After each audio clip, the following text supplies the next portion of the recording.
Hello everyone, welcome along to Racing TV Studios. It's Tom Stanley here to look ahead to a brilliant weekend's racing between Britain and Ireland. It's jumps racing that takes centre stage, as we know, with the main action coming from Wetherby. 2 Grade 2s for you in the form of the Bet365 hurdle and, of course, the Charlie Hall Chase. That's the race I'm most looking forward to, and I've got a selection for you which I'll give towards the very end of this video. We've also got racing at Galway for you. A couple of bumper horses from last year that caught my eye, line up in a maiden hurdle there.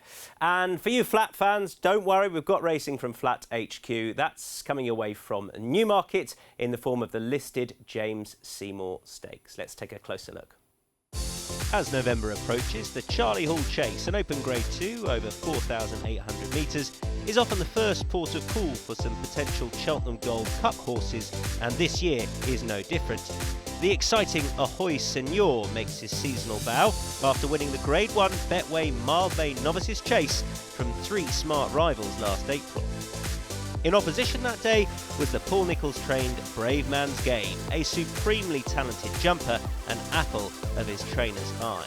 He is strongly fancied to exact revenge, as he was a comfortable victor over Ahoy Senor when the pair met earlier that season in the Grade 1 Quarto Star Novices Chase on Boxing Day.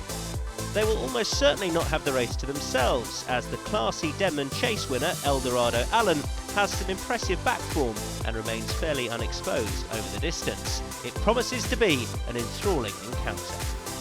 Earlier on the card we have the Bet365 hurdle, and Sporting John tops the market. This looks a fair opportunity for him to win a Grade 2 over hurdles. A Grade 1 winner over fences, despite never being a particularly sound jumper, this talented individual found a new lease of life over the smaller obstacles last year. Of the opposition, last year's winner, Indefatigable, looks a danger after a positive return on the flat in recent days. Thomas Darby also appeals from the older contingent, as he won a very similar Grade 2 at Newbury last year, but he can flatter to deceive.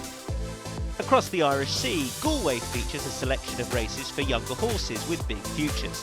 None more so than the Corriboyle Maiden Hurdle, where competitive Punchestown bumper winner Path Doru makes his debut over hurdles. An exciting horse for Gavin Cromwell that should have an excellent season ahead. In terms of figures, he looks closely matched with the Gordon Elliott-trained It's What Unites Us, who is highly regarded by his trainer, despite his clear defeat last February by the superb Facile Vega. Down in Newmarket, the James Seymour Stakes looks a competitive affair over the 2,000 metres. Migration was hugely unlucky last time at Ascot in the Balmoral, getting no run whatsoever, and may well make amends here off the same mark. Well, there's a taster of what you have to look forward to this weekend.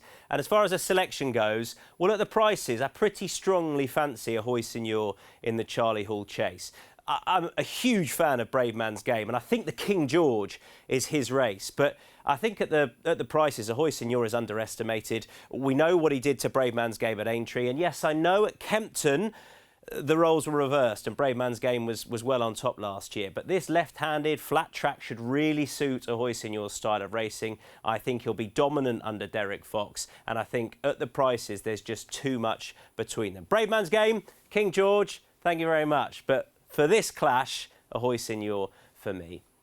That's it, and there's a taster of what you can look forward to. I hope you enjoy all the action on Racing TV.